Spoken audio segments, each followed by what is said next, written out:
Ce matin, je suis ravi que nous puissions prendre ensemble ce temps dans la parole de notre Dieu, qu'on puisse se tourner vers le manuel de vie qui nous guide dans les voies du Seigneur, qui nous permet d'accomplir sa volonté dans ce monde et de mettre ainsi son plan en pratique dans notre marche de tous les jours.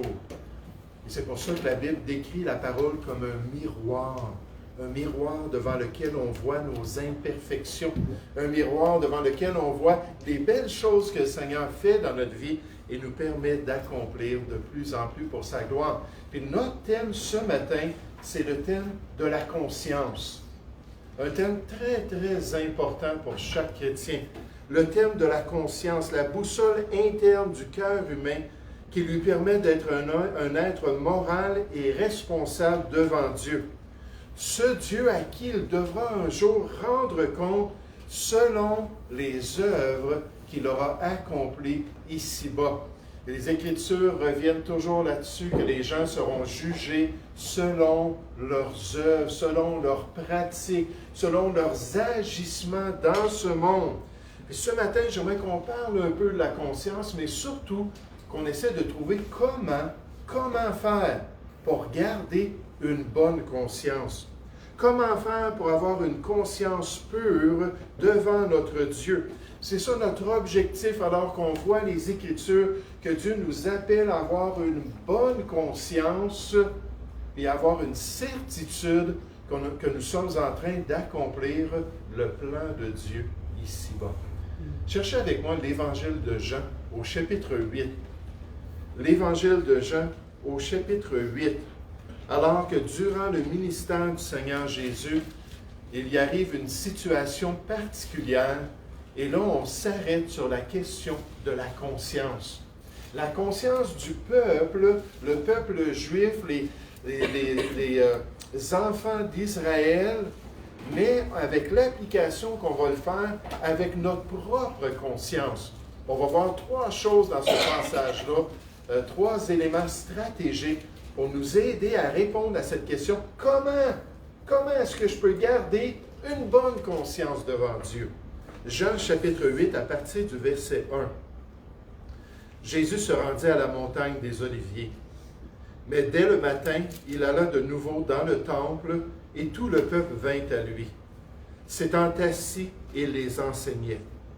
Alors les scribes et les pharisiens, pour ceux qui ne le savent pas, les chefs religieux de l'époque qui étaient en charge du temple, les scribes et les pharisiens amenèrent une femme surprise en adultère. Et la plaçant au milieu du peuple, ils dirent à Jésus, « Maître, cette femme a été surprise en flagrant délit d'adultère. Moïse, dans la loi, nous a ordonné de lapider de telles femmes. Toi donc, que dis-tu? » Qu'est-ce que tu penses de cette situation-là? Est-ce légitime d'exécuter cette femme-là, de pratiquer cette peine capitale-là sur cette dame? Verset 6. Il disait cela pour l'éprouver, afin de pouvoir l'accuser. Leur motivation, ce n'était pas de trouver la vérité, leur motivation, c'était de trouver des éléments pour condamner Jésus. Mais Jésus s'étant baissé, écrivait avec le doigt sur la terre. Comme il continuait à l'interroger, il se releva et leur dit, « Que celui de vous qui est sans péché jette le premier la pierre contre elle. » Et s'étant de nouveau baissé, il écrivait sur la terre. Quand ils entendirent cela, le peuple, qui sont tous excités, « Hey, on a une coupable au milieu de nous. Hey, on va pouvoir trouver les belles pierres autour de nous puis régler son cas. » Je peux voir la vengeance, hein? je peux voir cet esprit-là meurtrier dans leur cœur. Ils sont tous là, puis ils ont juste hâte d'avoir le OK pour exécuter la loi de Dieu sur cette femme. Verset 9. Quand ils entendirent cela, que celui qui est sans péché aille exécuter le jugement de Dieu, ils se retirèrent un à un, depuis les plus âgés jusqu'au dernier. Et Jésus resta seul. Oh, j'ai sauté, accusé par leur conscience, verset 9, pardon. Et Jésus resta seul avec la femme qui était là au milieu. Alors, s'étant relevé et ne voyant plus que la femme, Jésus lui dit, « Femme, où sont ceux qui t'accusaient? Personne ne t'a-t-il condamné? Elle répondit, non, Seigneur. Et Jésus lui dit, je ne te condamne pas non plus. Va et ne pêche plus. Wow! Quel texte remarquable dans les évangiles! Quel passage exceptionnel dans le ministère de Christ! Quel récit intriguant, alors que le peuple juif de l'époque de Jésus se laisse toucher par la réalité de son état spirituel. Ils ont compris, non, je ne suis pas sans péché.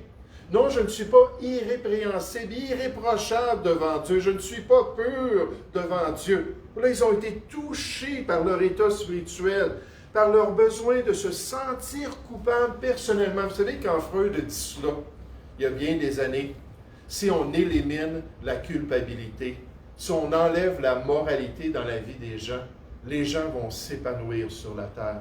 Les gens vont être tellement heureux de pouvoir suivre leurs instincts, surtout sexuels, et de pouvoir faire tout ce qu'ils désirent. Si on amène une société qui est neutre moralement, le monde va s'épanouir, puis on va pouvoir se débarrasser des asiles psychiatriques, puis de tous les endroits de traitement de tous nos problèmes mentaux. Et à partir de ce moment-là, il y a eu des changements qui ont commencé à se faire dans la société concernant la moralité, concernant la culpabilité. Et j'aimerais vous dire qu'aujourd'hui, il y a une explosion de besoins d'endroits pour traiter les problèmes mentaux. Parce qu'on ne peut pas faire l'autruche. On ne peut pas juste se débarrasser de notre culpabilité comme ça. Il faut régler les choses. Puis en face de ce besoin-là, de cette nécessité-là, de mettre de côté leur vengeance, de mettre de côté leur justice personnelle envers cette femme qui était condamnée par la loi de Moïse, par cette réalisation qu'ils étaient aussi coupables devant un Dieu juste et saint, comme cette Juive, ils devaient reconnaître qu'ils ne pouvaient pas prendre de roche pour punir cette femme. Puis ça, c'est tellement rare, même dans la parole de Dieu. C'est exceptionnel dans l'expérience du monde, dans l'expérience de l'homme, même aujourd'hui. C'est extraordinaire quand des gens sont touchés dans leur conscience, quand des gens sont touchés puis les amènent à voir leur état spirituel. C'est vraiment quelque chose qu'on ne voit presque jamais dans l'expérience des gens. Et pourtant, pour le chrétien, ça devrait être quelque chose de normal. Ça devrait être quelque chose que Dieu veut faire dans notre vie, dans notre marche chrétienne, dans notre communion avec lui, d'avoir des consciences qui sont sensibles et honnêtes, afin que le croyant puisse garder la foi. Quand je parle avec des gens, surtout des personnes âgées, ils nous disent toujours, des chrétiens, ils disent « Ah, il faut garder la foi! Il faut garder la foi! » Puis c'est vrai, la Bible nous dit, quand le Fils de l'homme, Luc 8, 18:8 plutôt, quand le Fils de l'homme va revenir, trouvera-t-il la foi sur la terre? C'est vrai qu'il faut demeurer dans la foi, puis il faut garder la foi, puis se confier dans le salut que Jésus nous a donné, puis continuer à s'attacher à notre pardon, puis à la vie éternelle. Mais c'est pas juste ça. Dieu nous dit de garder la foi et de garder quoi? Une bonne conscience. Ça, c'est ça que le Seigneur veut faire. Il veut qu'on ait une bonne conscience. Il veut qu'on puisse dire, comme l'apôtre Paul, qui est un chrétien comme nous tous, qui est un enfant de Dieu, qui est un modèle pour nous. Paul dit, c'est en toute bonne conscience que je me suis conduit jusqu'à ce jour devant Dieu. Il dit, si j'évalue ma marche chrétienne, si j'évalue mon progrès spirituel, ce que j'ai accompli pour Dieu dans ma vie, il dit, je peux dire que j'ai eu une bonne conscience pour accomplir le plan de Dieu avec sincérité. Alors ce matin, la question qui prime, et le sujet qu'on veut regarder, c'est comment. Comment, pratiquement, est-ce qu'on peut avoir une bonne conscience? Et dans le texte, avec l'expérience du peuple juif et de cette femme prise en adultère, il y a 3 éléments qui ressortent. Que si on prend ça à cœur, puis qu'on s'attache à ces éléments-là tout au long de notre vie chrétienne, on peut conserver une bonne conscience. J'aimerais vous présenter ces 3 éléments-là. Alors qu'on considère le texte biblique, on s'aperçoit que le chrétien doit aller au Seigneur avec sa conduite. Le chrétien doit se présenter quotidiennement devant le Seigneur avec sa conduite et nécessairement avec sa conscience. Il doit chercher la face de Dieu pour s'assurer d'avoir une bonne conscience légitime devant le Seigneur. Il doit se présenter devant lui comme le peuple juif et les dirigeants juifs l'ont fait pour avoir son évaluation sur notre situation personnelle. Et vous allez voir pourquoi tout à l'heure c'est tellement important qu'on dit « Seigneur, ouvre mes yeux. Seigneur, montre-moi. Seigneur, permets-moi de comprendre si je suis en accord avec ton plan. Permets-moi de voir ces éléments-là que je ne saisis pas, que toi, tu veux changer dans ma vie. » Puis de se tenir à ses pieds avec une bonne sensibilité envers le Seigneur pour avoir sa perspective. Regardez ce qui est arrivé avec le peuple au verset 1. Jésus se rendit à la montagne des Oliviers, mais dès le matin, il alla de nouveau dans le temple, auprès du peuple.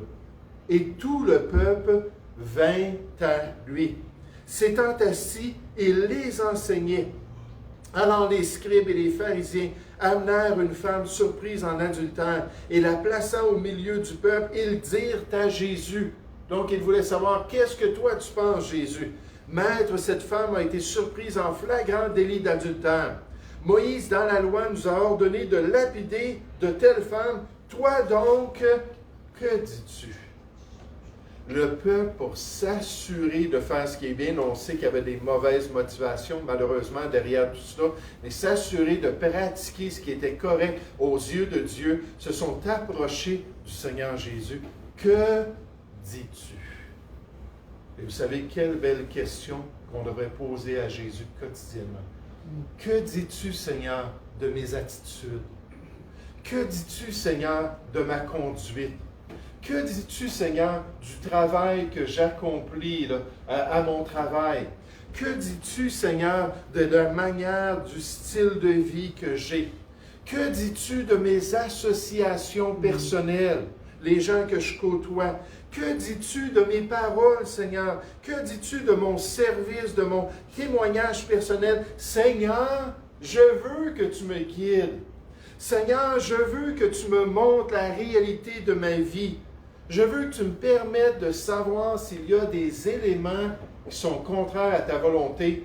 J'aime bien, je pense que c'est dans le psaume, là j'ai un blanc de mémoire, je pense que c'est dans le psaume 9 où David demande, « Seigneur, même pardonne-moi les péchés que j'ignore.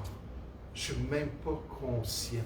Mais Seigneur, je te demande de me pardonner. » J'aime bien dans le psaume 25, une belle promesse des Écritures. On nous dit, quel est l'homme qui craint l'Éternel? Quel est l'homme qui est sincère devant Dieu? Quel est l'homme qui veut vraiment connaître le plan de Dieu? L'Éternel lui montre. Il lui montre la voie qu'il doit choisir.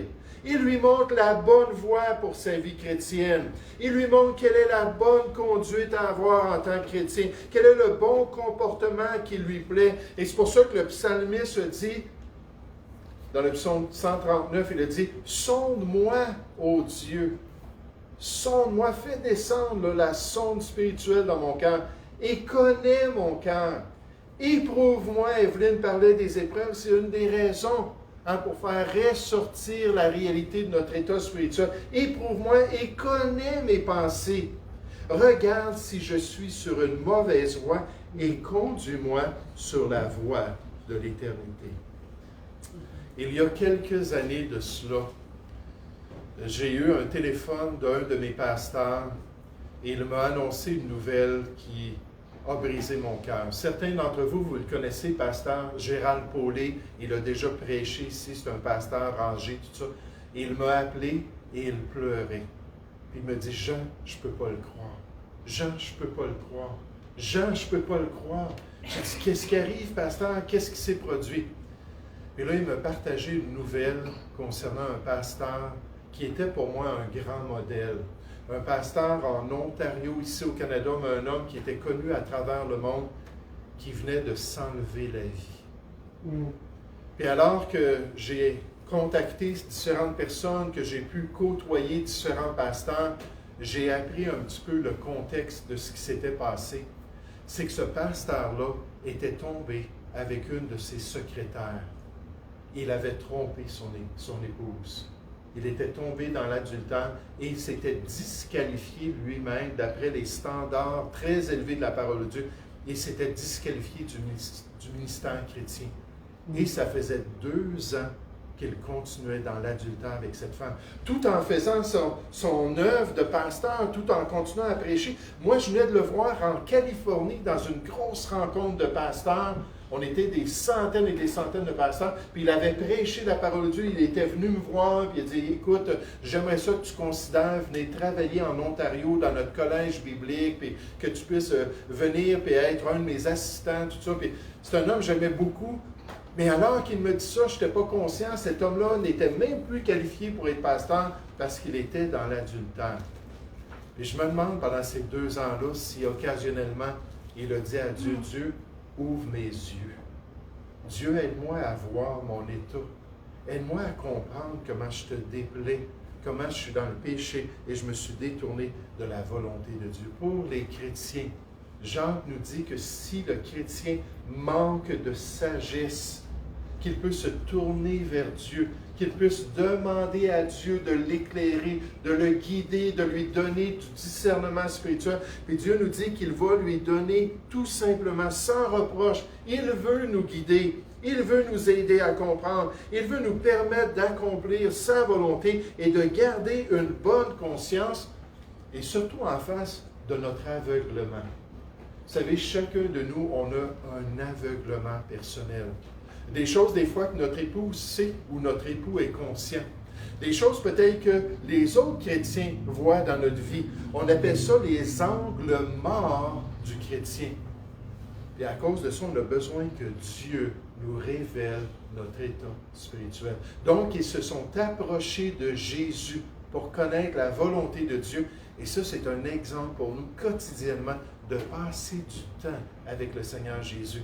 Et si on est sincère, si on veut vraiment connaître le plan de Dieu, le Seigneur ne nous laissera pas dans l'erreur. Il va nous éclairer, il va nous guider dans ses voies. Un auteur nous dit à ceux qui se sentent confus et frustrés par l'objectif élevé du plan de Dieu. Dieu, ses standards dans la parole sont élevés. Jacques écrit, si quelqu'un parmi vous manque de sagesse, qu'il la demande à Dieu. L'aide est facilement disponible auprès du Dieu qui donne. Pour ceux qui manquent de sagesse, cette ressource précieuse est disponible lorsqu'on la demande. Jacques supposait que ses lecteurs ressentiraient le besoin de sagesse dans leur vie. Puis quant à notre conscience, j'aimerais vous dire, j'espère que vous réalisez que vous avez besoin de l'aide de Dieu. Pour qu'il vous montre les éléments qui ne sont pas corrects dans votre vie. Puis moi, je parle à moi aussi, là. Pour qu'il me montre les choses que j'ai besoin de changer. Et pas seulement de connaissance. Non seulement Dieu fournira la sagesse, mais il la fera généreusement et non à contre-cœur, alors qu'on se tourne vers lui. Alors qu'on cherche sa face et qu'on lui demande de parler à notre cœur. Est-ce qu'on est prêt à faire ça quotidiennement? Pour terminer notre marche chrétienne avec une bonne conscience. Maintenant, comment garder une bonne conscience à l'égard et avec cet exemple de notre texte biblique? Deuxièmement, on voit en écoutant le message du Seigneur. En écoutant le message, une fois au pied de notre Sauveur, le croyant doit être attentif à son verdict sur son état spirituel. Une fois qu'il cherche sa face, il doit se concentrer sur l'évaluation que Jésus fait de sa conduite. Il doit accepter les remontrances ou les félicitations de son maître. J'aime tellement Apocalypse 2 et 3, Jésus écrit à 7 églises, les 7 églises de l'Asie mineure, puis il dit « c'est beau » ou « c'est pas beau ». Là, il parle aux chrétiens, puis il dit, c'est moi qui regarde, je connais tes œuvres, je connais ta conduite, je sais exactement ce qui se passe dans tous les éléments de ta vie, même quand tu es tout seul, quand personne d'autre le voit, quand c'est juste toi et Dieu, je suis au courant de tout cela. Puis là, on est là devant le Seigneur, puis le Seigneur a un message pour nous. Il veut nous enseigner. Et à ce moment-là, le chrétien va pouvoir ajuster l'état de sa conscience. Regardez dans cet exemple encore au verset 1, Jean chapitre 8. Jésus se rendit à la montagne des Oliviers, mais dès le matin, il alla de nouveau dans le temple et tout le peuple vint à lui. S'étant assis, il les enseignait. Alors les scribes et les pharisiens amenèrent une femme surprise en adultère et la plaçant au milieu du peuple, ils dirent à Jésus, « Maître, cette femme a été surprise en flagrant délit d'adultère. Moïse, dans la loi, donc ce qui nous a été donné comme instruction, nous a ordonné de lapider de telles femmes. Toi donc, que dis-tu? » Il disait cela pour l'éprouver, afin de pouvoir l'accuser. Maintenant, c'est certain que la loi disait qu'elle devait mourir pour son péché, mais la loi a été donnée par Moïse dans Jean chapitre 1. On nous dit la grâce et la vérité sont venues par Jésus-Christ. Et lui, il avait un message de pardon. Il avait un message de salut, même pour une telle femme. Il continue, verset 7, on lui a posé, « Toi, qu'est-ce que tu dis? » Il est venu pour donner le pardon. Comme il continuait à l'interroger, il se releva et leur dit, « Que celui de vous qui est sans péché, voici le verdict. Voici ce que Jésus a dit au peuple. Que celui de vous qui est sans péché jette le premier la pierre contre elle. Si vous êtes pur, si vous êtes irrépréhensible devant Dieu. » Et s'étant de nouveau baissé, il écrivait sur la terre. Quand ils entendirent cela, quand ils ont écouté attentivement, accusés par leur conscience, ils se retirèrent un à un, depuis les plus âgés jusqu'au dernier. Et Jésus resta seul avec la femme qui était au milieu. La parole de Dieu a tout le potentiel pour nous permettre de nous voir sincèrement, pour avoir la bonne perspective de notre être. Elle nous aide à mieux comprendre notre état spirituel réel et notre voie devant le Seigneur. Les Écritures affirment effectivement, concernant la parole de Dieu, que la parole de Dieu, elle est vivante et efficace, plus tranchante qu'une épée quelconque à deux tranchants.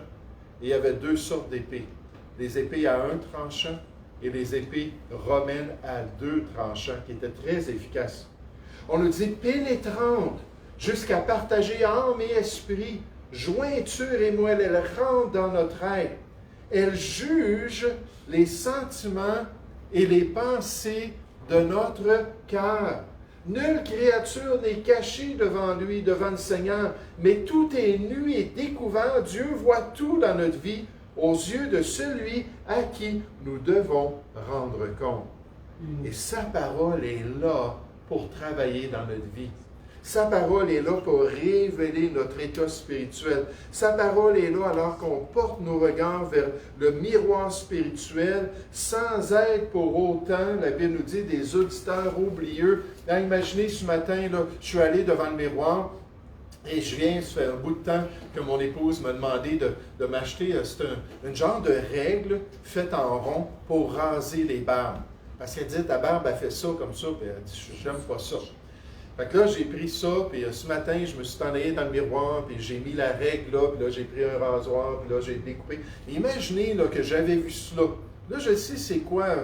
Mon corps, la Bible dit dans 1 Corinthiens 7, est là pour mon épouse, et le corps de mon épouse est là pour moi. Donc, le Seigneur veut que je sois agréable à mon épouse, puis elle dit, j'aurais aimé ça que tu te coupes la barbe comme ça. Fait que là, je me vois dans le miroir, puis je vois, oh non, ma barbe est droite, ça ne plaît pas à mon épouse. Je regarde, puis là, je sais que c'est pas bien, je sais que je pourrais faire quelque chose. Je sais que c'est vraiment mondain, là, comme exemple, là, ce matin. Puis là, je pars, puis je fais absolument rien. Puis là, j'embarque dans l'auto, mon épouse me regarde, puis elle dit, oh non, sa barbe n'est pas coupée. Mais là, c'est ça qu'on nous dit, là. N'étant pas des auditeurs oubliés, on vient de se voir dans le miroir dans Jean 1, ça nous parle de ça. On vient de voir notre état, puis on est oublieux, mais au contraire, on ne veut pas l'être, on veut se mettre à l'œuvre. Et la Bible dit, afin d'être heureux ou béni dans notre activité. Parce qu'on sait quoi changer. On sait qu'est-ce qu'on doit couper, n'est-ce pas, pour plaire à Dieu et accomplir la volonté de Dieu. Et si on fait cela, donc, on s'approche de Dieu quotidiennement, Seigneur, que veux-tu que je fasse? Que veux-tu que je change? Puis là, on lit sa parole attentivement, puis là, on apprend quelque chose. Tes attitudes doivent changer. Hein, tes paroles doivent être sanctifiées. Ta manière de travailler doit être transformée. Dieu veut que tu aies du zèle et que tu travailles avec empressement pour plaire à ton patron. Puis là, toutes ces choses-là, Dieu nous le montre dans la parole. Puis on dit, oui, OK, je fais ça, puis je change ça, puis je laisse Dieu me transformer, puis me réformer de cette manière-là. Et alors qu'on le fait, puis qu'on continue à le faire, la Bible dit concernant le chrétien que son jugement va devenir exercé. Ça, c'est un terme d'athlète, un terme d'entraînement. Il va être entraîné par l'usage à discerner ce qui est bien et ce qui est mal. Et Dieu nous enseigne, Dieu nous montre, Dieu nous transforme, Dieu nous permet de devenir matures et sages. Dans Hébreux chapitre 5, ça c'était le chrétien idéal qui avait une capacité dans sa conscience de dire « c'est bien, c'est mal ». Là, d'avoir de plus en plus de force à le faire parce qu'il est entraîné par le Seigneur à le discerner pour pouvoir demeurer dans les voies de Dieu et accomplir sa volonté. Vous savez, l'apôtre Paul, lui, c'était prioritaire pour lui. Alors qu'il était devant les autorités juives et les autorités romaines, il a dit, c'est pourquoi, voici ma vie chrétienne. Je m'efforce, je fais ce que ça prend. Je m'efforce d'avoir constamment, acte 24, 16, une conscience sans reproche devant Dieu, premièrement, mais aussi devant les hommes.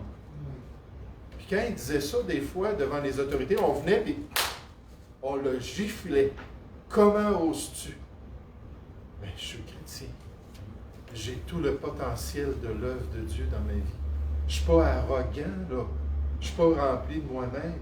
Jésus-Christ me permet d'avoir une bonne conscience. Jésus-Christ me permet de devenir mature, de passer quotidiennement du temps sincère et honnête devant son miroir vivant et efficace qui rentre en profondeur. Et ma vie chrétienne, je peux la décrire comme ça, par la grâce de Dieu, tout simplement.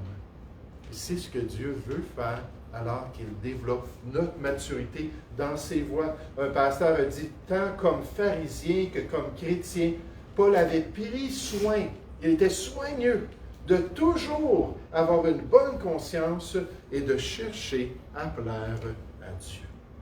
Et ça, on le fait, frères et sœurs, premièrement, si on se présente devant Dieu à chaque jour. Et j'encourage les chrétiens à passer du temps devant le Seigneur quotidiennement, à s'approcher de Dieu. Nécessairement, c'est entre vous et lui. Si on écoute son message, si on écoute ce qu'il est en train de nous enseigner, et remarquez dans notre texte comment Jésus a dit quelque chose qui est vraiment révolutionnaire. Revenez dans notre texte au verset 8. On va terminer avec ça ce matin. On nous dit, et s'étant de nouveau baissé, il écrivait sur la terre. Il y a toute une controverse concernant ce qu'il écrivait. À 2 reprises, là, il a écrit quelque chose. On n'a aucune idée de ce qu'il a écrit. Verset 9, quand ils entendirent cela, qu'ils devaient être parfaits pour pouvoir exécuter le jugement, accusés par leur conscience, ils se retirèrent un à un, depuis les plus âgés jusqu'au dernier. Il n'y avait même pas de zélote là, qui était assez prêt là, à dire « Non, non, non, moi je vais le faire ». Tout le monde sont partis. Et Jésus resta seul avec la femme qui était là au milieu. Cette femme-là qui devait avoir une conscience. Là. Je peux imaginer son cœur tout ce temps-là. Là. Et mon ami, l'adrénaline, bam, bam, bam, bam, bam, bam, bam, est entouré de la foule, est entouré de Jésus de Nazareth, le grand prophète de Dieu. Puis là, il s'attend à ce qu'il la sorte dehors, puis qu'il la lapide. Puis comme sa conscience, tout devait crier dans son cœur, n'est-ce pas, à la lumière de ce qu'elle est en train de vivre. Verset 10. Et s'étant relevé et ne voyant plus que la femme, Jésus lui dit, « Femme, où sont ceux qui t'accusaient? Personne ne t'a-t-il condamné? » Elle répondit, « Non, Seigneur. » Jésus lui dit, « Je ne te condamne pas non plus. » Il est venu pour changer nos vies, pour nous sauver. Va et ne pêche plus. Va et laisse-moi te changer. Va et laisse-moi te transformer. Puis dans sa miséricorde, puis dans sa bonté, dans sa grande patience, dans son pardon, Dieu était prêt à offrir à cette femme-là une nouvelle vie. Il était prêt à lui donner une deuxième chance de se conduire, mais cette fois-là, par la grâce de Dieu. Puis quel encouragement pour chacun de nous qui avons reçu Jésus dans notre vie. qui vont inviter Jésus à nous donner cette nouvelle naissance qui vient en haut. Il faut naître de nouveau. On l'a expérimenté par la grâce de Jésus-Christ. Quel encouragement à toujours accepter le pardon du Seigneur. Parce que quand sa parole nous révèle notre état, quand sa parole nous montre les péchés dans notre vie, nous montre nos manquements, nous montre les choses qu'on a tolérées qui étaient contraires au plan de Dieu, là, on peut réagir et dire, hey, là, c'est trop. Là, franchement, je ne suis pas capable. Puis là, vraiment se détourner de Dieu. Mais Dieu est toujours prêt à nous pardonner. Il faut se rappeler que notre Seigneur est miséricordieux en face de nos manquements. Il faut nous attacher au fait qu'il est fidèle et juste pour nous pardonner. Hein, je te montre ça, tu as besoin de changer ton attitude envers ton épouse, tu as besoin de changer la manière que tu parles à tes enfants, tu as besoin de changer la manière que tu traites ton patron à l'ouvrage. Là, je te montre ça, puis oui, c'est des manquements, mais écoute, on va régler ça tout de suite. Puis moi, là, je suis fidèle, puis je suis juste pour te pardonner et te purifier de toute iniquité. À chaque fois que je commence le matin dans mon temps de prière, je dis, Seigneur, juste encore, je te demande de laver mes pieds. Je sais que le restant de mon corps, dans l'image biblique, a été baigné, a été lavé. Donc, je suis en position parfaitement pure devant Dieu, mais c'est mes pieds qui se salissent dans ce monde souillé. Je te demande de juste venir laver mes pieds pour que je puisse avoir part à ton œuvre, pour que je puisse te servir. Et Dieu me dit toujours, oui, je suis fidèle et juste pour le faire. Tu peux partir étant pur devant moi. Tu peux partir en gardant une bonne conscience, en cherchant à grandir, à progresser, à être transformé dans les voies de Dieu, pour qu'un jour, devant le Seigneur, la Bible nous dit que tout votre être chrétien, l'esprit, l'âme et le corps, soient conservés irrépréhensibles, sans aucune faille, sans aucune tâche, sans aucune condamnation, lors de l'avènement de notre Seigneur Jésus-Christ, pour nous dire, celui qui vous a appelé fidèle, lui qui est juste, qui est fidèle pour nous pardonner, nous purifier, et c'est lui qui le fera dans notre vie. Va et ne pêche plus. Laisse-moi te transformer. Laisse-moi te donner la grâce. C'est mon plan. C'est ma volonté. C'est mon désir pour que tu puisses accomplir la volonté de Dieu. Pour que tu puisses comprendre qu'au trône de la grâce, je vais te donner tout ce que tu as besoin. Hein, qu'on puisse s'approcher du trône de la grâce pour obtenir cette miséricorde. Je ne te condamne pas non plus. Va et ne pêche plus. Qu'on puisse obtenir cette miséricorde et trouver cette grâce pour être secouru dans nos besoins.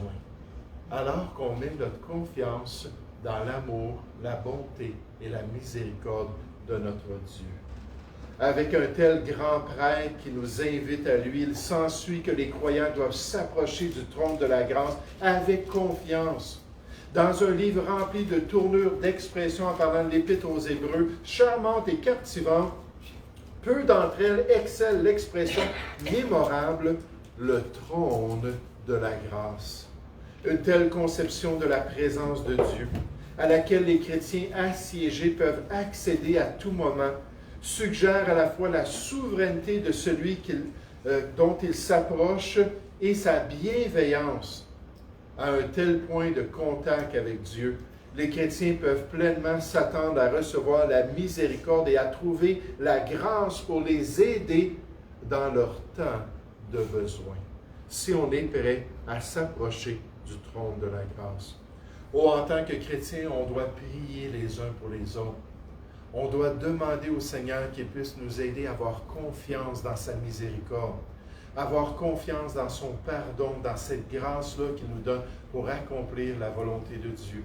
Pour certains d'entre vous, il y avait une dame qui assistait ici dans le passé, puis je l'ai partagée sur les réseaux sociaux à quelques reprises, puis une dame qui n'est vraiment pas dans un bon état spirituel. Puis je demande aux gens, priez pour elle. Puis les gens à qui je l'ai demandé la connaissent, parce qu'elle est vraiment dans une situation où moi, je pense, je ne vois pas son cœur, mais ce que j'entends, c'est qu'elle n'a pas confiance dans le pardon de Dieu. elle n'est pas prête à se tourner vers lui et revenir dans cette relation-là avec le Seigneur. Et elle demeure loin du Seigneur et loin de la volonté de Dieu. Et c'est pour ça qu'en tant que chrétien, on doit prier les uns pour les autres. On doit s'exhorter mutuellement. Oui, tu tombes. La Bible nous dit, je suis là pour te relever avec un esprit de douceur, Galates 6 au verset 1, parce que moi aussi je tombe. Et moi aussi je te comprends. Et les uns et les autres, on s'encourage à revenir à Dieu, à confesser, à avouer, et à laisser le Seigneur nous purifier pour pouvoir grandir dans ses voies et garder une bonne conscience. Comment est-ce qu'on fait ça d'après notre texte biblique? Alors qu'on s'approche du Seigneur, quotidiennement. Alors qu'on entend son verdict. C'est bon, c'est bien. Ou non, tu devrais enlever ça de ta vie. Non, ces gens-là ne sont pas des bonnes compagnies pour toi. Non, tu ne devrais pas continuer à regarder ce site Internet particulier. Peu importe c'est quoi. Puis d'entendre ça, puis là de dire, oui Seigneur, c'est vrai. Purifie-moi, change-moi et permets-moi de te glorifier par ma conduite. Nous allons prier ensemble. Ô Père Céleste, quel sujet important dans les Écritures, le sujet de notre conscience. Seigneur, ce qui se passe dans le privé, ce qui se passe dans notre homme intérieur, ce qui se passe lorsque les chrétiens, le pasteur, les autres personnes ne sont pas présents. Est-ce que toi, un jour, tu vas révéler, alors que tu vas aborder l'état de notre cœur, alors que tu vas manifester les décisions dans notre vie.